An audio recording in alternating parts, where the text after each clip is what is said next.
Mas Media, Hmm, tadi kan menyinggung soal eksternalitas negatif. Ya. negatif yang tidak dibayarkan oleh Ya. perusahaan. Saya hitung, Mbak.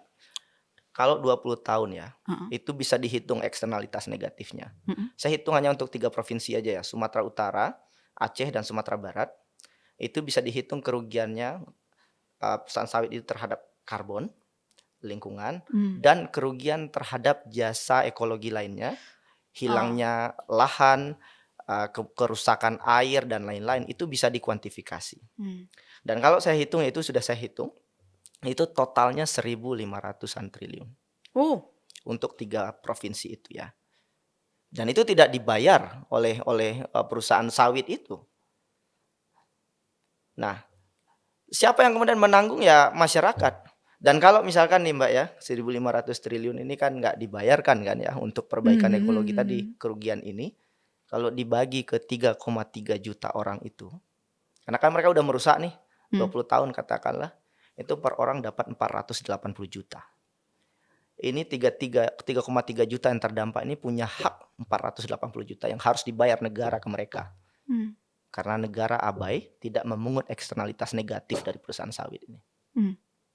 Bisa nggak satu orang tuh dikasih 480 juta oleh negara hari ini karena mereka sudah terdampak? Negara nggak ada duit. Kenapa menurut Anda, pemerintah tidak mewajibkan perusahaan sawit untuk membayar eksternalitas tadi? Karena banyak pengambil kebijakan nggak baca buku, nggak baca riset. Pimpinan tertinggi di kementerian lembaga kita, banyak yang politisi, pengusaha. Mmm. Sebagian nggak ada intuisi mereka terhadap keberlanjutan lingkungan. Yang dipikirkan ya jangka pendek. Mmm. Sawit menguntungkan nggak secara jangka pendek? Menguntungkan sekali. Mmm. Tapi kalau kita hitung ya, kita hitung dengan input output metodologinya Robust. Pilihan sawit itu bukan pilihan terbaik. Mmm. Banyak pilihan lagi yang lain selain sawit. Oke. Begitu. Bisa nggak selain sawit Aceh, Sumatera Utara, Sumatera Barat? Bisa sekali. Aceh Oh. itu titik strategis perdagangan internasional. Kapal-kapal Samudra India itu sebetulnya nggak harus singgah di Singapura. Mmm. Bisa singgah di Aceh.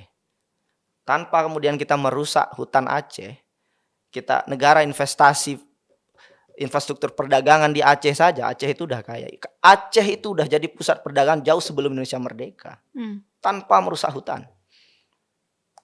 Saya kasih contoh lagi Mbak, bisa nggak tanpa sawit? Waktu saya sekolah di Manchester, supervisor saya itu kopinya kopi Aceh, kopi Gayo. Mmm.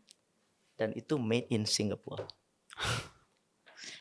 Supervisor saya nggak tahu bahwa kopi Gayo itu dari Aceh. Mmm. Dan saking enaknya kopi Gayo itu sampai ke Eropa. Kopi itu bisa dikembangkan tanpa kemudian merusak hutan. Mmm. Ini belum lagi yang lain ya, pariwisata luar biasa Sumatera Barat, Sumatera Utara juga gitu ya, Danau Toba. Belum lagi hortikultura.